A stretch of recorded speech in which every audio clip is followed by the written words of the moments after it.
Salut à vous, chers frères et sœurs. Soyez richement et abondamment bénis dans le nom de notre Seigneur Jésus-Christ. Ici Papa Touzoué et le frère Arnaud à votre émission L'heure de la vérité. Encore une heure avec vous pour comprendre quelques vérités bibliques, vous donner de mieux comprendre la parole de Dieu et de saisir sa pensée. Eh bien, nous poursuivons notre série d'enseignements, la seconde série, intitulée Prophète, prophétie, action prophétique, acte de foi. Et aujourd'hui, le morceau choisi, c'est acte de foi et action prophétique. Mais déjà, la dernière fois, on a parlé des prophètes. On a vu ce que c'est qu'un prophète. C'est vrai que ça n'a pas été du goût de tous les prophètes de circonstances que nous connaissons, mais c'est les Écritures. Qu'est-ce qu'on peut faire d'autre? C'est les Écritures. Nous avons un devoir de vérité, une obligation d'exactitude. Et donc, la Bible nous a montré clairement que le prophète joue le rôle de sentinelle. Sentinelle à l'égard du peuple, qui est porté, qui veille sur l'application exacte, méticuleuse de la parole de Dieu. Et que le prophète agit également comme le conseil constitutionnel. Tant que tout va bien dans la nation, tant que tout va bien parmi le peuple, il n'intervient pas, il ne dit rien. Mais dès lors qu'il y a une dérive, il y a un écart, il y a un dérapage, il y a un dévoiement ou un fourvoiement, alors le prophète sort pour intervenir, pour interpeller dans un premier temps, pour menacer dans un second, ou encore pour dire les sanctions de Dieu quand le peuple ne se répand pas. Donc le prophète, son viseur est porté sur le peuple. Son regard est porté sur le peuple, sur ceux qui connaissent Dieu. Le prophète, c'est un messager qui a envoyé aux gens de la maison, pas à ceux de l'extérieur. Très bien. Aujourd'hui, nous parlons d'action prophétique, d'actes de foi et d'autres actions. Alors, c'est quoi une action prophétique? Et c'est quoi un acte de foi? On va montrer d'autres actions qui ont des significations particulières eu égard aux coutumes et cultures en leur temps et lieu, mais qui ne sont pas des prescriptions pour les chrétiens.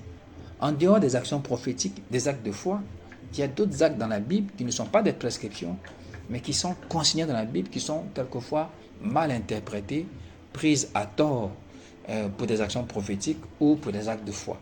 Aujourd'hui, on va éclaircir la lanterne de ceux qui vont écouter cette émission, qui vont la suivre par la grâce du Seigneur. Alors, en grand 1, action prophétique. Petit 1, bien sûr, définition. Notez que les vocables action prophétique, tel qu'ainsi libellé action prophétique, n'existe pas dans la Bible. Vous ne verrez nulle part dans la Bible où c'est marqué action prophétique. Mais si on part du principe qu'une prophétie est un message, une parole donnée de la part de Dieu, une parole parlée ou écrite, alors l'action prophétique également est un message. Sauf qu'à la différence d'une prophétie ordinaire, il n'est ni parlé, ni écrit, mais il est exprimé par des actes, par des actions, d'où action prophétique. Donc des actions inspirées de Dieu pour transmettre, pour communiquer un message au peuple. C'est ça une action prophétique, dit sommairement. Le vocable action prophétique n'existe pas dans la Bible. Vous ne verrez nulle part dans un chapitre, dans un verset, action prophétique. Mais si on part du principe que la prophétie est un message de Dieu qui est quelquefois écrite, quelquefois parlée, annoncée, l'action prophétique aussi, à la base, est un message, mais sauf qu'à la différence de la prophétie ordinaire, c'est une action et pas un message parlé ou écrit. La différence, c'est que l'action prophétique est une prophétie, mais qui n'est pas parlée, qui n'est pas écrite, mais qui agit. Voilà, qui se fait, qui se montre. Et on va le voir tout à l'heure par les différents exemples. C'est toujours un message au peuple, mais au travers d'une action. Donc, une action prophétique peut également s'appeler une scène prophétique.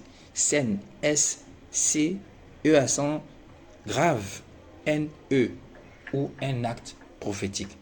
Donc, ça peut être un théâtre, si vous voulez. Ça peut être un théâtre, une scène de théâtre. Une action prophétique, ça peut être une scène de théâtre pour transmettre un message au peuple. Alors, on va donner plusieurs définitions et vous allez choisir parmi elles celle que vous sied le mieux. Alors, on peut dire qu'une action prophétique, c'est une illustration imagée, mimée, représentée d'une réalité. C'est un message donné au travers d'une action. Ce n'est plus une simple action, mais un message au travers de cette action. Je reprends. Une action prophétique, c'est une illustration imagée, mimée ou représentée d'une réalité. C'est un message donné au travers d'une action qui n'est plus une simple action, mais qui devient un message au travers de cette action. On peut également dire qu'une action prophétique est une action, un acte, un fait, une image, une allégorie, une représentation scénique, figurée, métaphorique, inspirée de Dieu, par laquelle ou par lequel Dieu se sert pour illustrer, pour dire, pour annoncer, pour expliquer une certaine réalité, pour véhiculer un certain message. Et de façon plus simple, en un terme plus simple, c'est vrai que les deux précédents sont plus élaborés, plus détaillés, mais en un terme plus simple, on peut dire qu'une action prophétique, c'est une action qui est inspirée de Dieu pour parler au peuple. Et on va donner quelques exemples bibliques, au moins une septaine d'exemples, et à partir de là, vous allez savoir ce que c'est qu'une action prophétique. Alors, petite 2, mais avant d'avoir petite 2, la petite remarque d'abord, une action prophétique, ce n'est pas une action à poser par le locuteur. C'est-à-dire, ce n'est pas celui à qui on dit qui pose l'action. C'est moi qui suis censé avoir reçu le message, comme dans le cas de la prophétie. Dieu me transmet un message à donner à quelqu'un, à des personnes. Alors c'est moi qui reçois, qui transmet le message. Ce n'est pas lui qui reçoit là. Je ne lui dis pas, fais un prophétise, puisque c'est moi qui ai reçu une instruction de la part du Seigneur pour lui ou pour le peuple. Donc je lui transmets le message. De même, l'action prophétique, ce n'est pas à celui qui est en face de poser l'action prophétique. Non. À moins qu'il arrive quelques rares cas où il agit en tant qu'acteur. On le verra dans quelles circonstances. Sinon, le plus souvent, c'est celui qui reçoit le message, qui transmet le message au moyen d'une action. Et puis qui en donne l'interprétation. On va le voir tout à l'heure. Donc, on ne peut pas dire à quelqu'un, pose une action prophétique. Non, non, non. C'est moi qui ai reçu le message. C'est moi qui pose l'action prophétique. C'est moi qui transmets le message. C'est moi qui en donne l'interprétation et la signification. J'espère que c'est clair. Petit 2 donc, quelques actions prophétiques dans la Bible. Et comme on a dit, on va prendre 7 actions prophétiques dans la Bible pour que vous puissiez comprendre une fois pour toutes. C'est vrai que vous avez fait les actions prophétiques durant des années, depuis que vous êtes chrétien, pour certains 20, 30, 40 ans, mais vous n'avez jamais compris ce que ça signifie une action prophétique. Dieu voulant, par sa grâce, vous serez éclairés ce soir. Mais pourvu que vous ouvrez aussi votre cœur à la parole de Dieu. Alors, le premier exemple qu'on va prendre, c'est dans 1 Roi, chapitre 11, versets 30 à 31.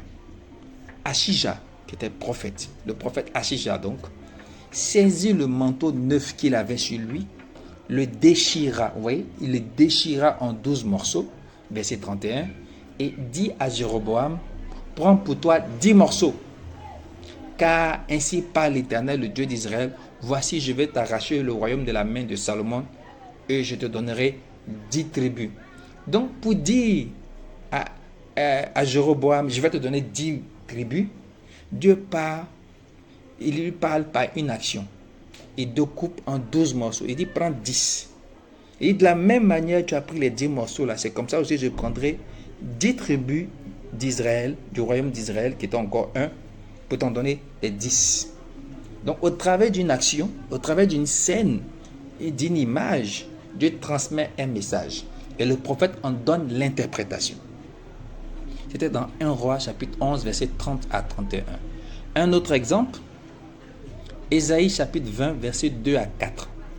En ce temps-là, l'Éternel adressa la parole à Ésaïe et lui dit, va, détache le sac de tes reins et ôte tes souliers de tes pieds. Il fit ainsi, marcha nu et déchaussé. Verset 3. Et l'Éternel dit, de même que mon serviteur Ésaïe marche nu et déchaussé, ce qui sera dans 3 ans un signe et un présage pour l'Égypte et pour l'Éthiopie. Verset 4. De même, le roi d'Assyrie emmènera de l'Égypte et de l'Éthiopie captifs et exilés les jeunes hommes et les vieillards nus et déchaussés. Ça veut dire que de la même manière, Dieu dit à son serviteur, le prophète, déshabille-toi. Si c'est toi qui dis, c'est pas Dieu qui t'a dit. Non, lui, il sait que c'est Dieu qui l'a dit. Il dit, enlève ton habit, enlève tes chaussures et promène-toi dans la ville nu. Et les gens sont scandalisés de voir l'homme de Dieu, le prophète de Dieu, nu, déchaussé, il est fou, quoi.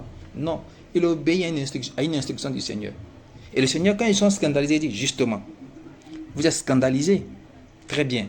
De la même manière que vous avez vu mon serviteur nu et déchaussé, c'est comme ça, vous aussi, on vous prendra nu et déchaussé, vous serez couverts de honte. Et plus loin, il a dit, et le dos découvert à la honte de l'Égypte. Action prophétique. Au travers d'une action, au travers d'une scène, Dieu donne un message au peuple. Une autre action prophétique, 1 Roi, chapitre 20, versets 35 à 42. L'un des fils des prophètes dit à son compagnon, d'après l'ordre de l'Éternel. C'est-à-dire que c'est toujours une instruction reçue de l'Éternel. C'est toujours le Seigneur qui donne une instruction. Il dit, l'un des fils des prophètes dit à son compagnon, d'après l'ordre de l'Éternel, frappe-moi. Qui va accepter de frapper un homme de Dieu par surcroît à sa demande? Tu vas te dire qu'il paie la boule. Il dit, frappe-moi, je te prie. Mais cet homme refusa de le frapper, normalement. Alors il lui dit, parce que tu n'as pas obéi à la voix de l'Éternel, voici quand tu m'auras quitté, le lion te frappera. Et quand il eut quitté le lion, le rencontra et le frappa. Verset 37. Il trouva un autre homme et lui dit, frappe-moi, je te prie. Cet homme le frappa et le blessa. Verset 38. Le prophète alla se placer sur le chemin du roi et il se déguisa avec un bandeau sur les yeux. Verset 39. Lorsque le roi passa, il cria vers lui et dit, ton serviteur était au milieu du combat et voici un homme s'approche et m'amène un homme en disant, garde cet homme, s'il vient à manquer, ta vie répondra de sa vie, ou tu paieras un talent d'argent. Et pendant que ton serviteur agissait ça et là, pendant qu'il était distrait, l'homme a disparu. Et le roi d'Israël lui dit, c'est là ton jugement, tu l'as prononcé toi-même. Ça veut dire quoi? Ça veut dire, il explique une histoire au roi qui passait par là, à partir de sa blessure, l'histoire de sa blessure. Il dit au roi, voici ma situation. Un homme m'avait confié un voleur. Il m'a dit, tu l'attrapes, si tu échappes, ta vie répondra de sa vie. Ou bien tu paieras un talent. Ou bien je te frapperai. Et voilà que moi, pendant que j'étais distrait, à ne pas garder, à ne pas avoir le regard sur mon prisonnier, il m'a échappé. Et l'homme qui est venu là, il m'a frappé conformément à ce qui avait été dit entre nous. Et le roi lui dit, c'est bien fait pour toi. Aussitôt, verset 41, le prophète ôta le bandeau de dessus ses yeux. Et le roi d'Israël le reconnut pour l'un des prophètes. Verset 42, et il dit alors au roi, ainsi parle l'Éternel, parce que tu as laissé échapper de tes mains l'homme que je t'avais dévoué par interdit, ta vie répondra de sa vie et ton peuple de son peuple. Donc pour juste dire ça au roi, Dieu est passé par une scène, par un théâtre, par des actions, jusqu'à apporter main à son serviteur, à le blesser pour pouvoir illustrer sa pensée. Il dit de même, toi aussi ta vie répondra de celui que je t'avais donné, voué par interdit, celui que tu devais tuer. Et comme il t'a échappé, de la même manière que moi aussi j'ai été sanctionné, j'ai été frappé, toi aussi tu seras frappé de la même manière. Action prophétique. Une autre action encore, Jérémie chapitre 13, versets 1 à 9. Ainsi m'a parlé l'Éternel. Va, achète-toi une ceinture de lin et mets-la sur tes reins. Mais ne la trempe pas dans de l'eau. J'ai acheté la ceinture selon la parole de l'Éternel et je l'ai mise sur mes reins. La parole de l'Éternel me fut adressée une seconde fois en ces mots. Prends la ceinture que tu as achetée et qui est sur tes reins. Lève-toi, va vers l'Euphrate et là, cache-la dans la fente d'un rocher. J'allai et je la cachai près de l'Euphrate, comme l'Éternel me l'avait ordonné. Plusieurs jours après, l'Éternel me dit, lève-toi, va vers l'Euphrate et là, prends la ceinture que je t'avais ordonné d'y cacher. J'allai vers l'Euphrate, je fouillai, je pris la ceinture dans le lieu où je l'avais cachée. Mais voici, la ceinture était gâtée et n'était plus bonne à rien. Verset 8. la parole de l'Éternel me fit adresser en ces mots. Ainsi parle l'Éternel, c'est ainsi que je détruis l'orgueil de Juda et l'orgueil immense de Jérusalem. Donc juste pour dire, je vais détruire l'orgueil de Juda et l'orgueil de Jérusalem, Dieu est obligé de passer par tout ce scénario-là, par toute cette scène-là, par tout ce théâtre, pour juste dire que de la même manière que la ceinture a flétri et qu'elle n'est plus bonne à rien, c'est comme ça aussi. Au départ, la ceinture était belle, donc c'était un sujet de fierté. Maintenant qu'elle est vieille, elle a flétri, elle n'est plus bonne à rien. De la même manière aussi, je vais détruire l'orgueil de Juda et l'orgueil immense de Jérusalem. Juste pour dire ça. Action prophétique. Une autre action, celle-là, elle est grave. C'est dans Ézéchiel chapitre 4, versets 1 à 15. Et toi, fils de l'homme, prends une brique. Et quand vous lisez, quand vous relirez, essayez de vous figurer cette action-là. Vous allez voir à quoi ça ressemble. Et dit, toi, fils de l'homme, prends une brique, place-la devant toi. Donc, vous prenez une brique, puis vous la passez devant vous. Et tu y traceras une ville. Cette ville s'appelle Jérusalem. Verset 2. Il dit, représente-la en état de siège. Forme des retranchements. Comme les bonhommes. Avec les bonhommes, quand on était enfant, on jouait avec des bonhommes. On faisait des villes en état de siège, tout ça.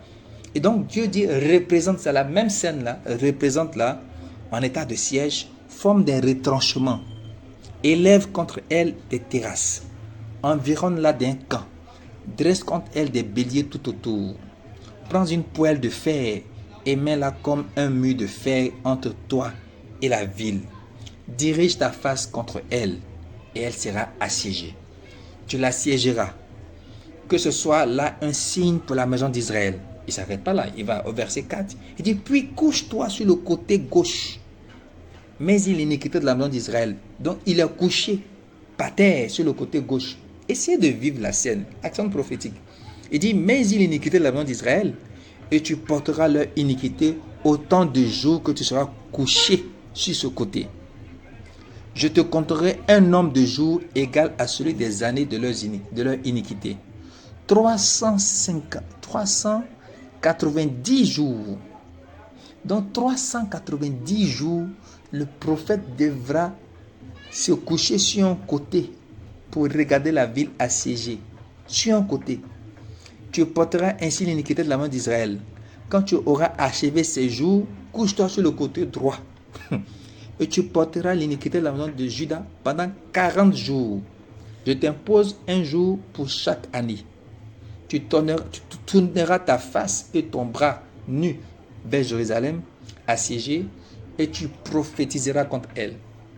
Et voici, je mettrai des cordes sur toi, afin que tu ne puisses pas tourner d'un côté sur un autre. Action prophétique. Ça, c'est pas pour Abidjan là. Jusqu'à ce que tu aies accompli les jours de ton siège. Prends du froment, de l'orge, des fèves, des lentilles, du millet, de l'épeautre. Mets-les dans un vase et fais-en du pain autant de jours que tu seras couché sur le côté. Il dit, il ne bouge pas, hein. Il est là pendant 390 jours. Après qu'il finit les 390 jours, il change de côté. Côté droit, maintenant, il prend pour 40 jours. Donc Dieu dit, fais tes provisions en même temps. Autant de jours que tu passeras là, je veux que tu fasses à manger parce que tu ne dois pas bouger.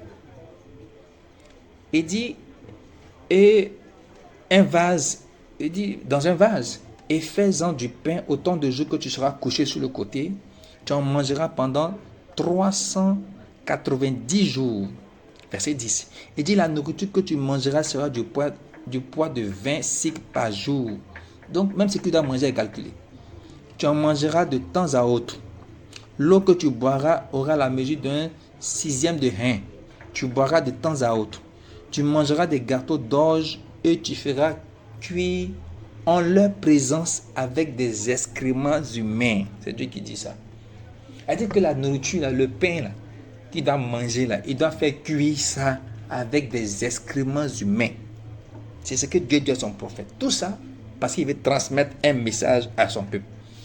Verset 13.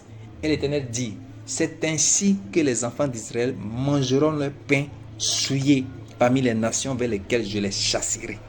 Verset 14. Je dis, ah Seigneur, Éternel, Voici mon âme n'a point été souillée. Je n'ai rien fait. Depuis ma jeunesse jusqu'à présent, je n'ai pas mangé d'une bête morte ou déchirée, et aucune chair impure n'est entrée dans ma bouche. Verset 15, l'Éternel répondit, voici, je te donne des excréments de bœuf au lieu d'excréments humains, et tu feras ton pain dessus. Ça veut dire que Dieu s'est ravisé un peu. Il a baissé un peu la sanction. Il a dit, bon, ok, au lieu d'excréments humains, je te donne la bouse des bœufs. Action prophétique. Juste pour donner un message au peuple. 390 jours sur un côté, 43 jours sur un autre, et il doit faire sa nourriture avec des excréments humains, parce que Dieu veut dire au peuple qu'ils mangeront de leur pain souillé parmi les nations vers lesquelles Dieu les chassera. Juste pour dire ça. Une autre action prophétique, Osée chapitre 1 verset 2 à 6. Il dit, la première fois que l'Éternel adressa la parole à Osée, l'Éternel dit à Osée, va, prends une femme prostituée et des enfants de prostitution. Donc Dieu dit à son prophète, va et épouse une prostituée. Elle est connue de tous, oui, mais prends-la comme femme et aie avec elle des enfants.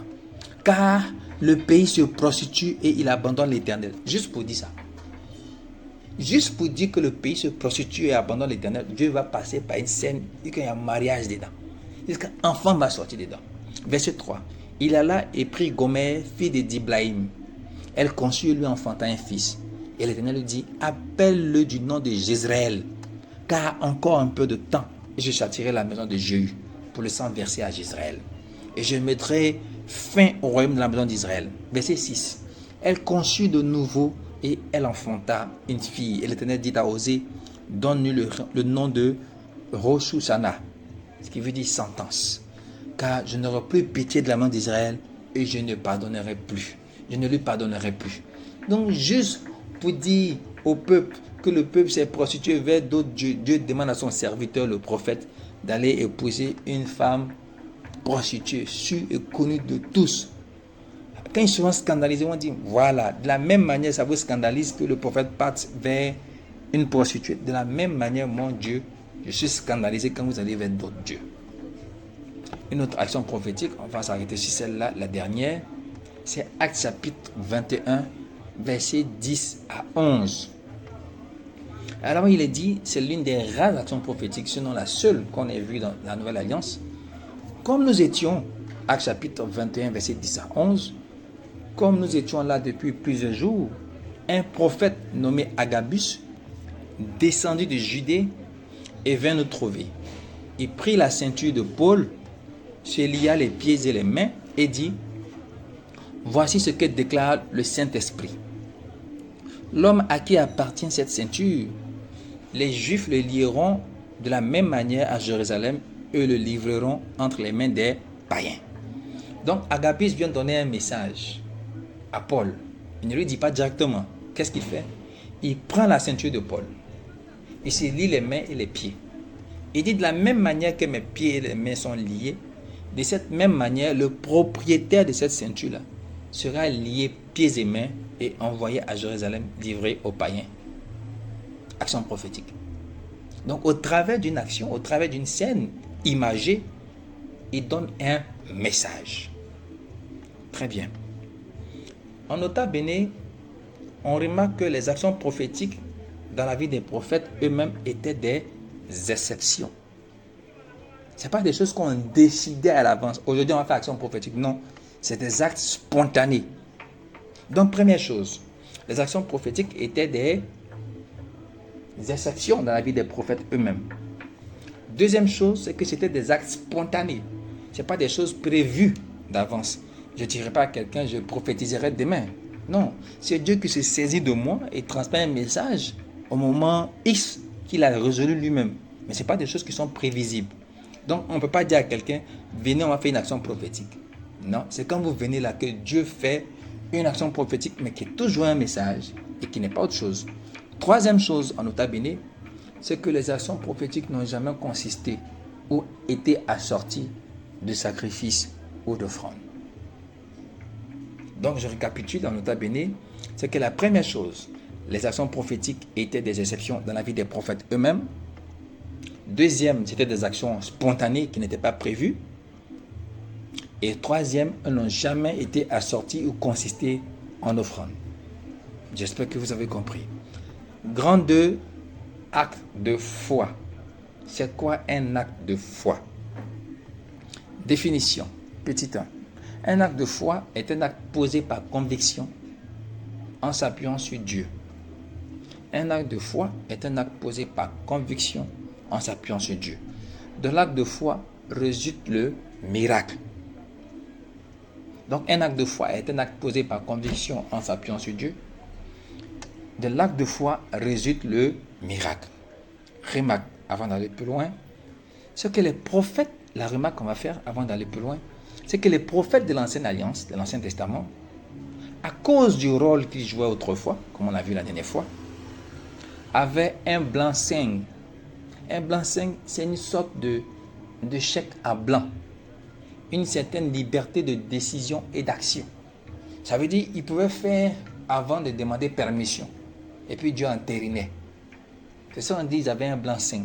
Ils avaient une certaine liberté d'action. Ils avaient un chèque à blanc. Donc ils avaient le chèque qui était déjà signé par Dieu. C'était à eux de remplir maintenant le montant. Et donc quelquefois, le Seigneur était obligé d'entériner la décision et même de soutenir les actions. À cause du rôle qu'ils jouaient autrefois, les prophètes d'avant, le Seigneur était obligé quelquefois d'entériner les décisions et même de soutenir les actions, même si cela n'était pas toujours selon sa volonté.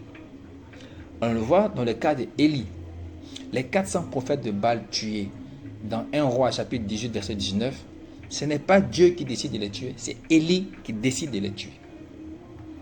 Les crimes de David, ce n'est pas Dieu qui décide de les tuer, c'est David lui-même qui décide de les tuer. Le cas exceptionnel, vraiment exceptionnel, parce que c'est une seule fois, de Simon à l'épisode d'Ananias et Saphira, où il décide qu'il meurt, ce n'est pas le Saint-Esprit, c'est Simon qui décide qu'il meurt.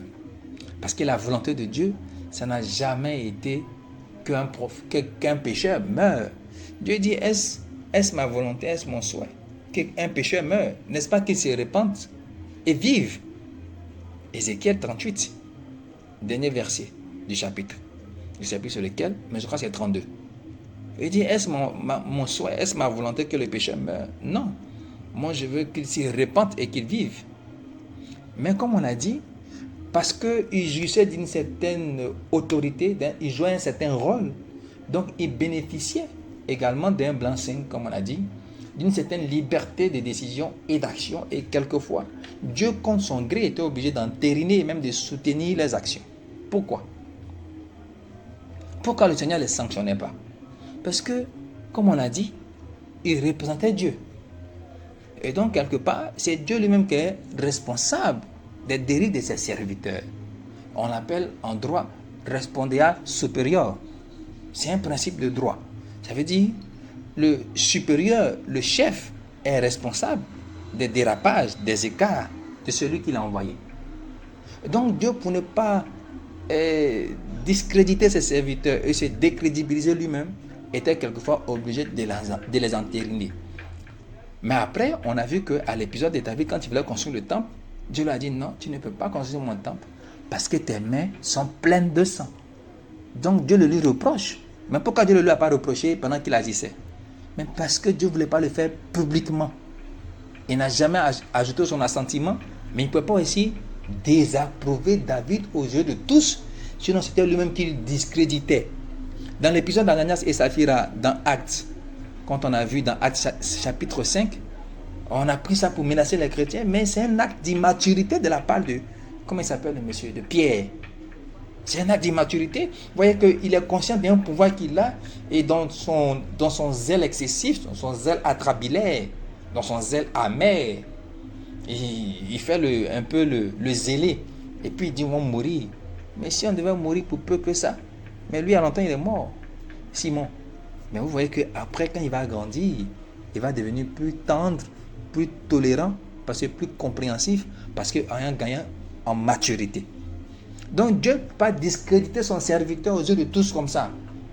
Parce que quelque part aussi, il y a eu l'effet positif, c'est que la crainte a commencé à s'emparer.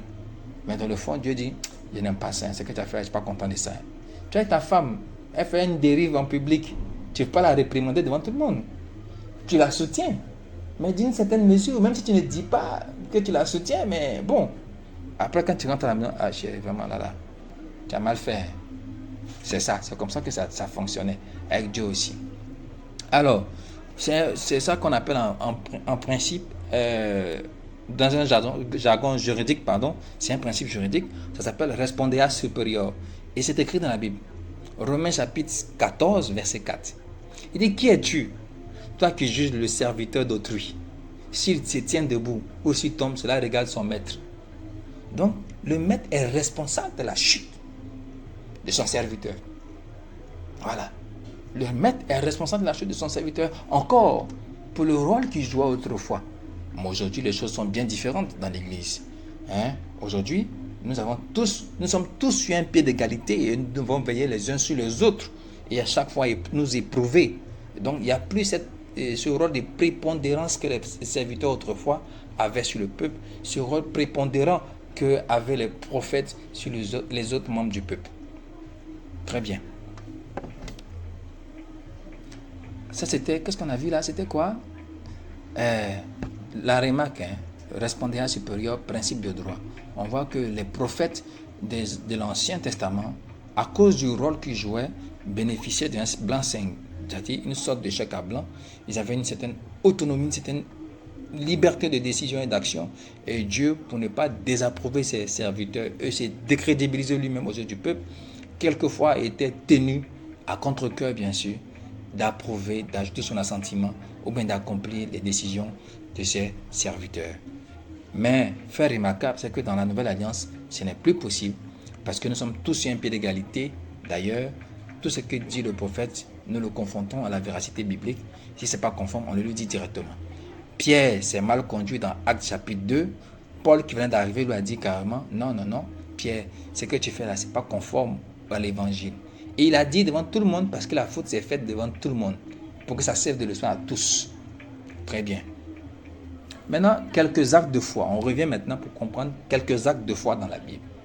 Matthieu 21, verset 21. Jésus leur répondit, je vous le dis en vérité, si vous aviez de la foi, que vous ne doutiez point, vous diriez à cette montagne, ôte-toi de là, jette-toi dans la mer, et cela se fera. Et donc, de l'acte de foi résulte le miracle. On compte sur Dieu, on ne compte pas sur sa capacité, sur son jeûne et sa prière, sur ses offrandes et ses sacrifices, mais on compte sur la capacité de Dieu, sur la possibilité que Dieu a de faire, et puis on peut décider quelque chose, et puis Dieu entérine. Alors, premier acte de foi, Matthieu chapitre 9, verset 20 à 22. Et voici une femme atteinte d'une perte de sang depuis 12 ans s'approcha par derrière et toucha le bord de son vêtement. Verset 21. Car elle disait en elle-même, si je puis seulement toucher son vêtement, je serai guérie. C'est un acte de foi. C'est une conviction intime, interne, qu'elle avait elle-même. Elle a dit que je sais que Jésus, là, si je peux seulement le toucher, je serai guérie. Elle n'a pas compté sur elle, sur sa capacité, sur ses efforts, sur sa vertu, mais elle a compté sur la capacité de celui qui est en face. Elle dit, lui là, c'est un homme de Dieu, c'est un homme saint. Je sais que si je peux seulement toucher le bord de sa robe, je serai guéri. Acte de foi a résulté le miracle. Et le Seigneur dit quoi? Jésus se retourna et dit, en la voyant, prends courage ma fille, ta foi t'a guéri. La foi que tu as placée en moi a produit l'effet escompté. Ça t'a guéri. Donc la foi que tu as mise en moi t'a guéri. Très bien. Un autre acte de foi.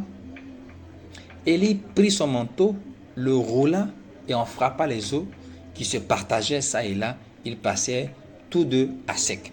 Donc il a pris son écharpe, son châle, mais son talit si vous voulez.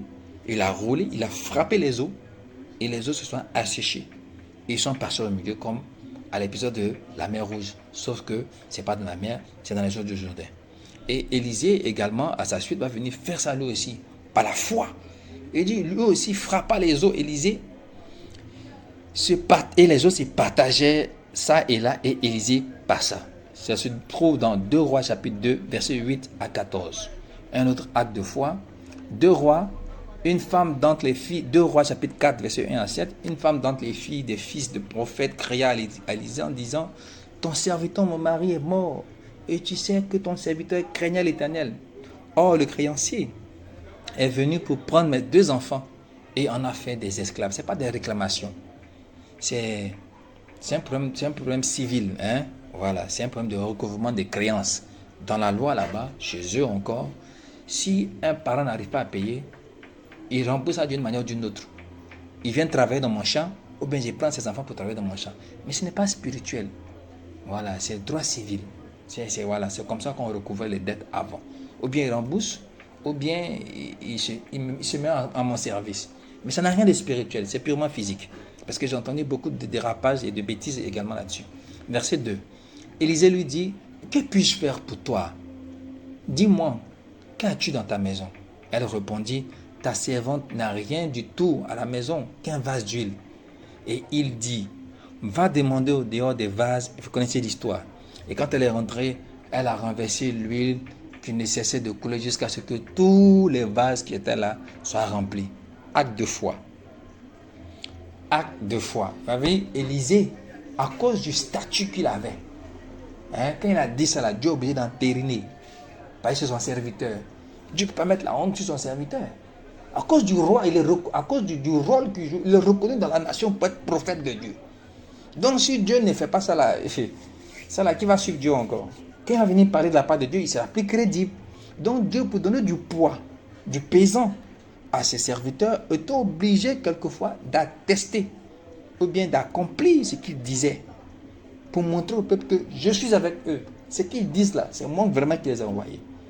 Et donc on le voit, l'accomplissement, c'est que la femme a pu rembourser sa dette et puis garder le reste pour elle-même. Très bien. Je crois qu'on a vu suffisamment. On va prendre cette action de foi là, on va laisser les autres. Celle-là. Bon, on a fini avec les actes de foi. Je crois que vous avez compris pour l'essentiel que l'acte de foi, c'est la conviction interne placée en Dieu, et de l'acte de foi résulte le miracle. Maintenant, on va prendre d'autres actions qui ne sont ni des actions de foi, ni des actes de foi, ni des actions prophétiques, mais qui sont tout autre chose. Ça veut dire, ce qu'on va voir maintenant là, ce ne sont pas des actes de foi, ce ne sont pas des actions prophétiques, mais c'est autre chose carrément. Alors, la première chose qu'on va voir, c'est dans Genèse, chapitre 15, verset 1 à 18. Bien sûr, on ne lira pas tout. La parole de l'Éternel fut adressée à Abraham dans une vision, et il dit, Abraham, ne crains point, je suis ton bouclier et ton infinie récompense. Abraham répondit, Seigneur éternel, que me donneras-tu?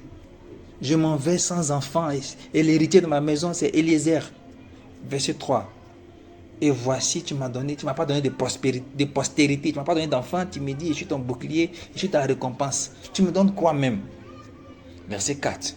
Alors la parole de l'Éternel fut adressée ainsi. Ce n'est pas lui qui sera ton héritier, ce n'est pas Eliezer, mais c'est celui qui sortira de tes entrailles qui sera ton héritier. Verset 5. Et après l'avoir conduit dehors, il dit, regarde vers le ciel et compte les étoiles si tu peux les compter. Et lui dit, telle sera ta postérité. Verset 6. Abraham eut confiance à l'Éternel qui lui imputa à justice. L'Éternel lui dit encore, je suis l'Éternel qui t'a fait sortir d'Ur en Chaldée pour te donner en possession ce pays. Verset 8. Abraham répondit, Seigneur, à quoi connaîtrai-je que je le posséderai? C'est vrai, tu m'as parlé de la postérité. Maintenant, tu me parles d'une possession physique. Je vois que le pays est occupé par des peuples puissants. Quel signe tu me donnes qui prouve que, ou bien qui atteste, ou bien qui me rassure que véritablement je posséderai cette terre-là? L'Éternel dit, prends une génisse de 3 ans, une chèvre de 3 ans, un bélier de 3 ans, une touterelle et une jeune colombe. Verset 10. Abraham prit tous ces animaux, les coupa par le milieu et mit chaque morceau l'un vis-à-vis de l'autre. Mais il ne partageait pas les oiseaux. Quand le soleil fut couché, verset 17, il eut une profonde obscurité et voici ce fut une fournaise fumante et des flammes passèrent entre les animaux partagés. En ce jour-là, verset 18, l'Éternel fit alliance avec Abraham et dit, je donne ce pays à ta postérité, depuis le fleuve d'Égypte jusqu'au grand fleuve, au fleuve d'Euphrate. Ça s'appelle une imprécation. C'est une imprécation. Les gens donnent des significations, des interprétations fantaisistes comme toujours. Mais ça, c'est une imprécation. La Bible ne le dit pas. Et c'est resté longtemps sans qu'on ne puisse savoir ce que ça voulait dire, ce que ça signifiait. Jusqu'à il y a une cinquantaine d'années, des fouilles archéologiques dans la région de Babylone montrent des documents sur lesquels on a vu quelques imprécations du même type, du même genre. C'est comme ça que les gens concluaient autrefois les contrats. Donc c'est une imprécation. Je sais que ça peut troubler certaines personnes. Imprécation même, c'est quoi? Imprécation, c'est le souhait de malheur qu'on invoque sur soi-même si nous ne nous acquittons pas d'une promesse ou bien d'un accord. C'est comme quand quelqu'un dit là, si je n'ai pas frappé aujourd'hui, la voiture n'a qu'à me cogner. On entend les enfants dire ça. Si je n'ai pas fait ça, s'il n'a qu'à m'arriver. Voilà. On va le voir dans Actes chapitre 23, verset 12. On dit, quand le jour fut venu, les Juifs formaient un complot et firent des imprécations contre eux-mêmes en disant qu'ils s'abstiendraient de manger et de boire jusqu'à ce qu'ils juste tuent Paul. Donc ils ont dit quoi? Nous là, tant qu'on n'a pas tué Paul là, on ne boit pas, on ne mange pas. C'est une imprécation. Donc de la même manière, Abraham pose la question à Dieu. Mais comment moi j'ai à savoir que tu as me donné tout ça? Et comme c'est la manière de jurer, de conclure le contrat, de tisser les alliances dans ce temps-là, à cette époque, dans ce lieu, Dieu va dire, bon ok, je vais faire comme vous, je vais me conformer à votre manière de faire les alliances là. Prends des animaux, dispose-les ainsi. Ça veut dire quoi? De la même manière que le feu est passé, qui a consumé les animaux là, si je ne remplis pas ma part de contrat, que le feu aussi passe et me consume. Donc Dieu voulant montrer à Abraham son engagement, ou bien voulant montrer, comment je vais dire ça, il ne pourra pas jurer par quelque chose d'autre. Et comme Hébreu va dire là, Dieu ne pourra pas jurer par quelque chose de plus grand. Dieu jure par lui-même. Il dit, Abraham, voici ça, hein. Le feu là, de la même manière que le feu a consumé les animaux que tu as partagés de part et d'autre là, pour toi et pour moi. Si je n'accomplis pas ce qui était promis là, le feu n'a qu'à me brûler comme ça aussi. Donc c'est une imprécation. Rien que ça. Bon, ça, c'est des tests parabibliques. Ce n'est pas écrit dans la Bible, ce n'est pas des fouilles archéologiques bibliques, mais facilement, on a fait le rapprochement, les archéologues bibliques ont fait le rapprochement, et on a vu que, cet épisode aussi est décrit dans la Bible, et on a vu le sens, enfin, de cet épisode. Donc, c'était une imprécation que Dieu avait prise contre sa personne pour témoigner à Abraham sa fidélité, son engagement à accomplir la promesse qu'il lui avait faite. Très bien. Enfin, vous savez. Alors, on va prendre une autre action qui n'est ni une action prophétique, ni une imprécation, mais qui est tout simplement de la provocation. Ouais, parce que ça aussi, j'ai entendu des gens l'interpréter action prophétique, c'est pas vrai, c'est de la provocation. Si vous ne faites pas attention quand vous lisez la Bible, sinon si vous faites attention, vous remarquerez que le Seigneur lui-même avait habitude de provoquer les scribes et les pharisiens. Oui, il les incitait à réagir. Il posait des actions pour les faire réagir, pour les faire jaser. Mais juste pour leur montrer que Dieu n'était pas dans le légalisme formalisé.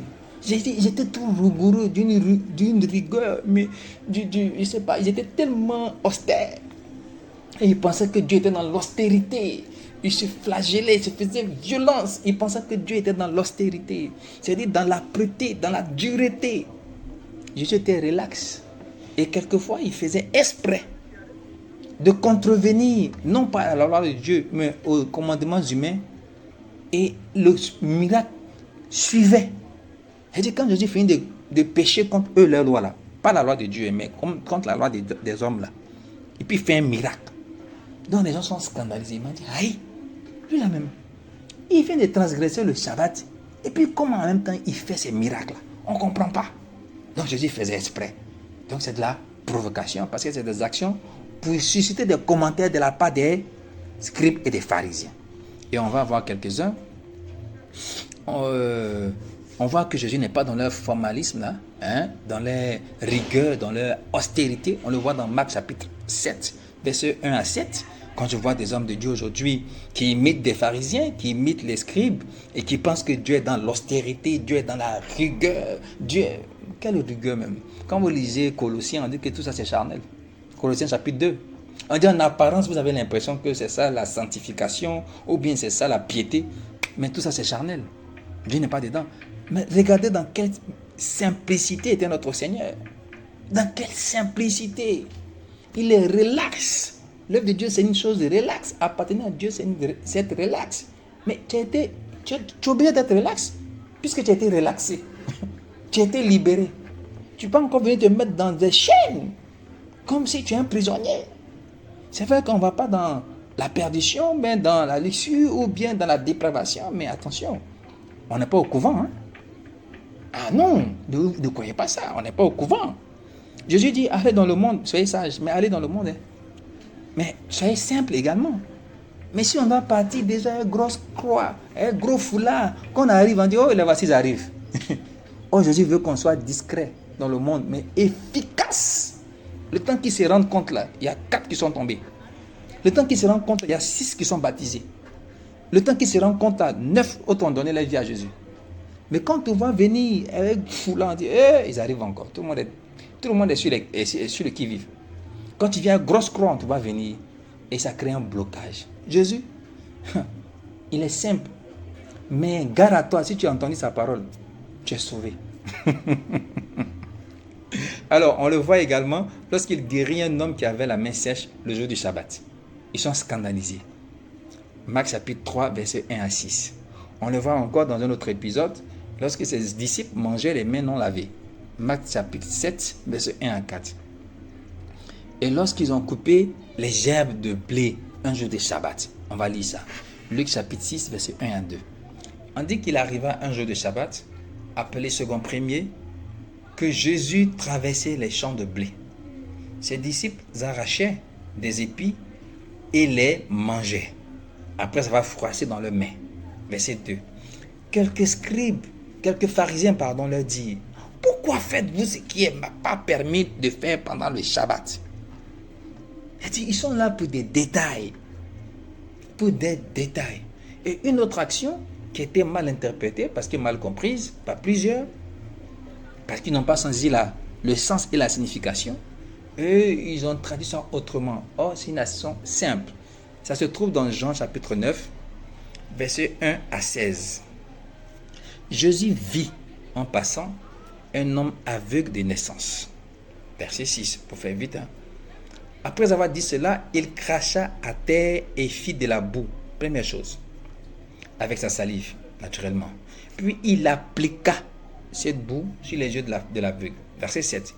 Et lui dit, va et lave-toi au réservoir des Siloé. Elle dit que va au réservoir des Siloé, par une certaine distance. Il y alla, se lava et s'en retourna, voyant clair. Verset 14.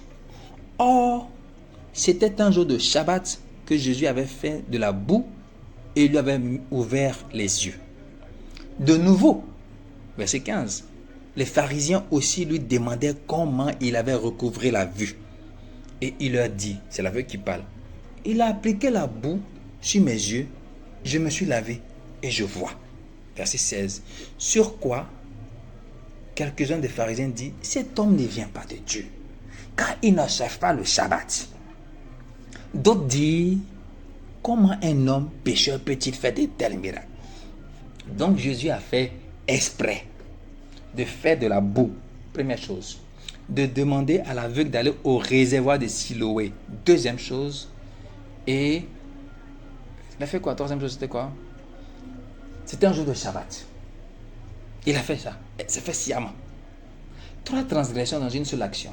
D'abord, il viole le Shabbat. Parce que, si vous ne savez pas, dans la tradition juive, le jour du Shabbat, il y a une certaine distance qu'on ne doit pas parcourir. Ça s'appelle le chemin de Shabbat.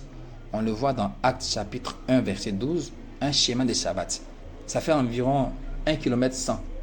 En aller-retour, le jour du Shabbat, on ne doit pas parcourir plus d'1 km 100, sinon ça devient un péché et tu es passible de mort.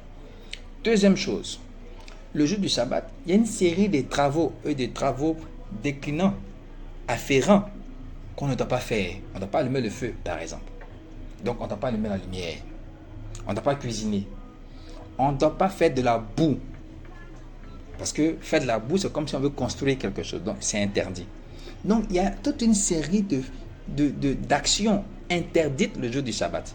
Donc, Jésus transgresse intentionnellement le Shabbat tel que institué par les hommes pour faire un miracle, pour leur montrer que Dieu n'est pas dans votre légalisme formalisé dans vos ordonnances d'hommes qui ne se soucient pas de la voix de Dieu. Donc, il fait exprès. C'est de la provocation. On dit, il prit de la boue avec sa salive, il l'appliqua sur les yeux de l'aveugle. Donc, première chose d'abord, il fit de la boue. C'est d'abord une transgression du Shabbat. Il applique, il guérit. Et puis en plus, il demande aux malades d'aller se laver au réservoir de Siloé. Même si la Bible n'en donne pas la distance, mais connaissant le Seigneur, il a commencé par la première transgression en faisant la boue, la deuxième en l'appliquant, et je suis sûr que la troisième là, en le demandant, ça dépasse aisément la distance du Shabbat recommandé, c'est-à-dire 1 km 100. Donc, eux, ils n'ont pas vu le miracle, ils ont vu la transgression. Verset 16, verset 14 du moins. Or, c'était un jour de Shabbat que Jésus avait fait de la boue. Donc, ils mettent l'accent sur le fait qu'il ait fait de la boue le jour de Shabbat. Ce n'est pas une action prophétique, chers frères, chers enseignants. Ce n'est pas une action prophétique. C'est de la provocation. Vous n'avez pas compris? On peut comprendre. Mais aujourd'hui, au moins, c'est clair. Ils n'ont pas mis l'accent sur autre chose. Ils ont mis l'accent sur le fait qu'il ait fait de la boue un jour de Shabbat. C'est interdit. Il y a une série de 49 travaux qui sont interdits d'exécution le jour du Shabbat. Et les afférents. C'est-à-dire que c'est une famille de 49 travaux. Ben dans ces 49 travaux-là, il y a des sous-travaux qui sont interdits. Donc ça veut dire que le jour du Shabbat, c'est véritablement ville morte. Jésus fait exprès. Le jour du Shabbat, là, il demande à quelqu'un de parcourir certainement une distance qui est plus grande que la distance autorisée. Il fait de la boue, ce qui est interdit. Il applique, ce qui est interdit également. Et puis le miracle se produit. Donc les gens sont divisés. Il y a des gens qui disent, on dit, ils n'observent pas le Shabbat, ce n'est pas un homme de Dieu. D'autres disent, comment un homme pécheur peut-il faire de tels miracles? Donc chacun a vu ce qu'il souhaitait voir. D'autres ont vu la transgression, d'autres ont vu le miracle. Donc cette action, ce n'est pas une action prophétique. Ce n'est pas que Jésus a recours à la médecine. J'ai entendu certains enseignements là-dessus qui ont dit que c'est une action prophétique. Ce n'est pas prophétique parce que ce n'est pas un message qu'il a transmis. Bon, encore que là, les gens n'avaient pas compris le sens ou bien la signification de l'action prophétique. Et ce n'est pas de la médecine parce que ce n'est pas ça la médecine. Ça, c'est juste de la provocation. Eh bien, on va s'arrêter là pour ce soir en espérant que maintenant vous savez ce que c'est qu'une action prophétique, un acte de foi, et que vous savez également faire la différence entre les deux choses. La prochaine fois, par la grâce du Seigneur, nous verrons les prophéties. C'est quoi une prophétie? À quoi reconnaît-on une prophétie? Et surtout, par la suite, nous verrons les prophéties mensongères sur la Côte d'Ivoire. Tant de choses sont dites, mais tant de choses sont fausses parmi celles qui sont dites. Et on va déceler le vrai du faux. Et surtout, on va vous donner deux prophéties extraordinaires, magnifiques, que tout le monde connaît, tout le monde a entendu, mais malheureusement, très peu de personnes savent que c'est une prophétie. Et ce jour-là, vous serez renversés. Alors, sur ce, on vous souhaite une excellente soirée et à très prochainement.